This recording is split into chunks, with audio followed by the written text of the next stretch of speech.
Fans have been calling for Alex Kurtzman to be removed from Star Trek. Or even better, Secret Hideout entirely to be removed from Star Trek. But how could that happen? And what is the current situation with the contract between Paramount and Secret Hideout to produce Star Trek? Welcome to the Tachyon Pulse podcast, part of the scitrek family.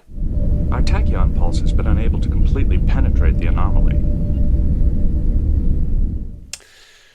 So, back in 2014, Alex Kurtzman created the company Secret Hideout. Initially, he got a 3-movie deal, with the first movie of which was to produce The Mummy. Then, in 2018, he retargeted the company towards television and signed the contract with Paramount that led to him taking full control of Star Trek. Now, since 2018, they've held that contract and it's been extended once.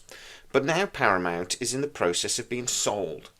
Paramount is going to be owned by Skydance, a company that has actually worked with Alex Kurtzman before, because they co-produced the J.J. Abrams Star Trek movies that Alex Kurtzman also wrote a couple of and worked on. So, we've been hearing rumours for quite some time that Skydance aren't particularly happy with Alex Kurtzman and would be more than happy for him to not be involved in Star Trek in the future.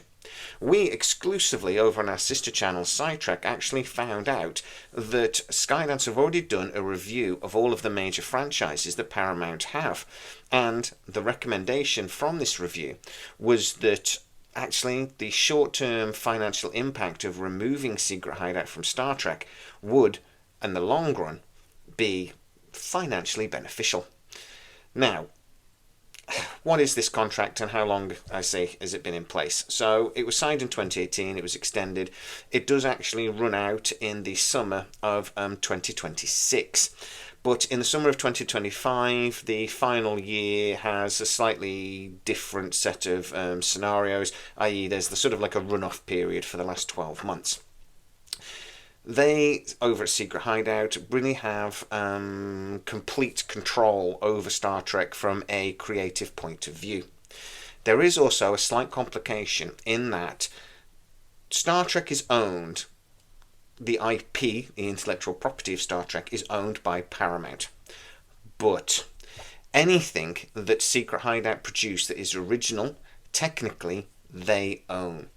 So, that means if Secret Hideout were removed tomorrow from Star Trek, if Paramount come up and said, like, you're not doing it anymore, we've had enough, we'll pay whatever fees we have to pay to get you out of this contract, we're done.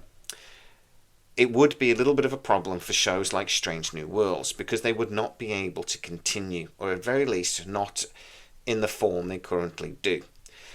The actors are technically employed by Secret Hideout, not Paramount.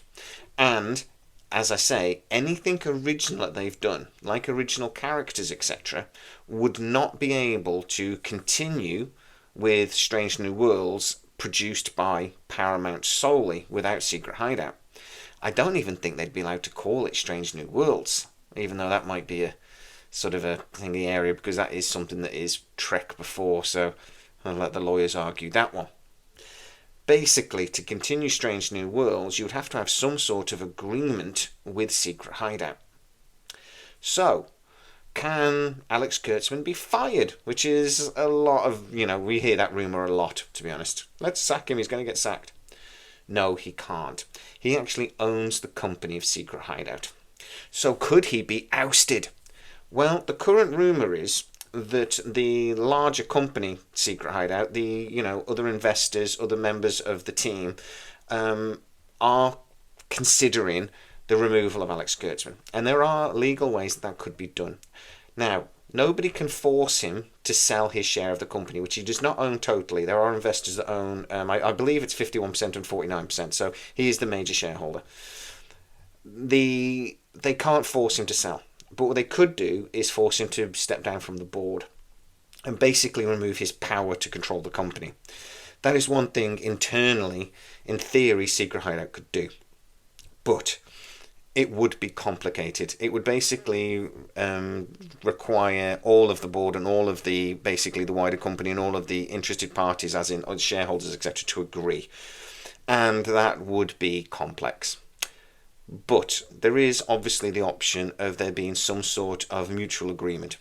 If Alex Kurtzman is convinced by the other investors that actually Skydance could continue with their current contract beyond 2026, if Alex Kurtzman was to leave, then that obviously could happen quite quickly. Would Alex Kurtzman leaving be enough? I'm hearing yes. I hear that actually the general consensus within Paramount and Skydance is that the things that have gone wrong basically with Star Trek over the last 8 years are generally to do with Kurtzman. For example, Star Trek Discovery Season 1 is generally considered to have some issues with it, and most people agree that the thing like the Klingons, etc., have been a problem. That was directly due to creative decisions made by Kurtzman, no one else.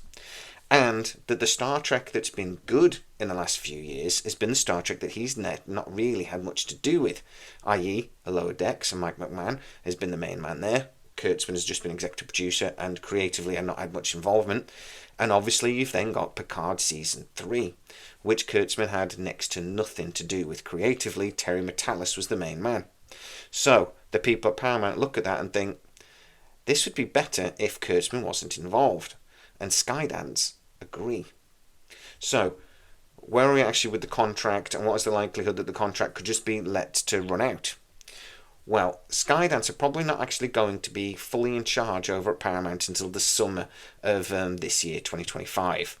So, that is really because it's still got to go through a lot of regulatory bodies. Even though the sale is an agreement and they have purchased the shares from the Cherie Redstone's company to take control of Paramount, that still needs to be sort of like signed off by the regulatory body.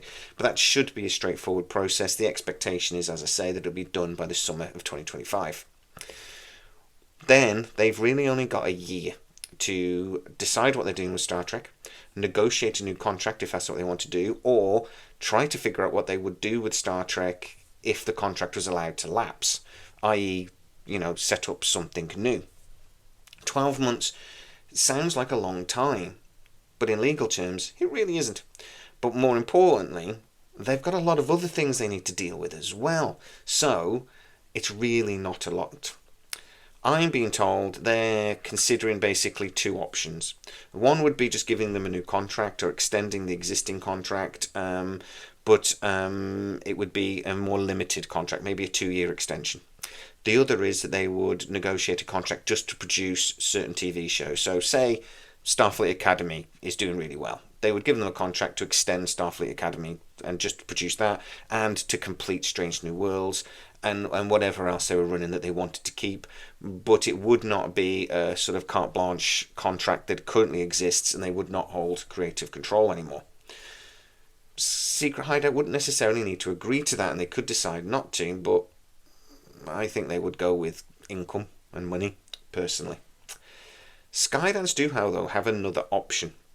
Now, this is the option that Warner Brothers were pushing for when they were considering buying Secret Hideout out and creating Star Trek Studios. Now, the Warner Brothers deal to buy Paramount didn't get very far because they realised they haven't got any money. They should have really thought about that. But there was a plan for what to do with Star Trek. Buying out Alex Kurtzman is definitely an option. Alex Kurtzman is a very ambitious director. He wants to do more than just Star Trek.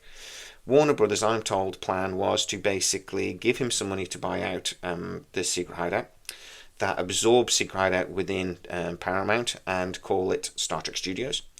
And then basically that solves all of your intellectual property problems. You could continue with whatever Star Trek you liked, and you could, scrap and start against something else. You could refer back to anything that's happened within Alex Kurtzman's Star Trek without any concerns of sort of copyright infringement. You then offer Alex Kurtzman a couple of movie deals to sort of sweeten the pot. I'm told that basically Warner Brothers had already floated this with Alex Kurtzman, and he was okay with it. So that really could be an option for Skydance.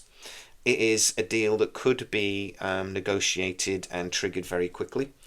It wouldn't really require much other than agreeing a fee with Alex Kurtzman.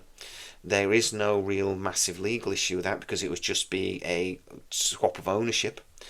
A contract to sort of produce Star Trek is more complicated in that you have to really legislate within the contract exactly what you want them to do, what happens if this happens, what happens if that happens. That's not a problem if you're just buying the company. So, is that a possibility? Well, I'm being told it is something that is seriously being considered, but in the first step will probably be an extension of the existing contract. That's a very simple thing to do. Apparently there are things within the current contract that would allow them to do that relatively easily. Skydance can do that, and they can just go, right, we'll worry about this in 24 months sort of thing. They'll kick the can down the road slightly. I'm hearing that's the most likely result. It would also allow Secret Hideout to complete Strange New Worlds, for example, which is something Skydance would like them to do. In the long term, though, it's very unlikely Skydance will allow Secret Hideout to continue have total monopoly over Star Trek, one of the biggest franchises within the Paramount stable of franchises. It is most likely that they will want to get some element of control back, and that Skydance really would probably want to take Star Trek into a slightly different direction. So that's everything we know currently about this deal and this contract. But guys, get into the comments, tell me what you think. I actually think Star Trek has got a lot better in the last couple of years, but it seems to be better when Alex Kurtzman isn't as heavily involved. So, do Skydance have a point? Or actually, do you love Discovery Season 1 and everything Alex Kurtzman's done and think that he should be allowed to continue? Get into the comments and tell me exactly what you think.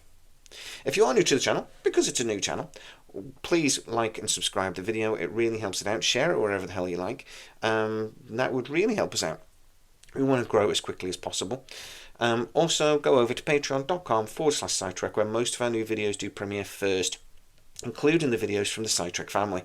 So, for a couple of quid a month, you get to see all those videos without the adverts.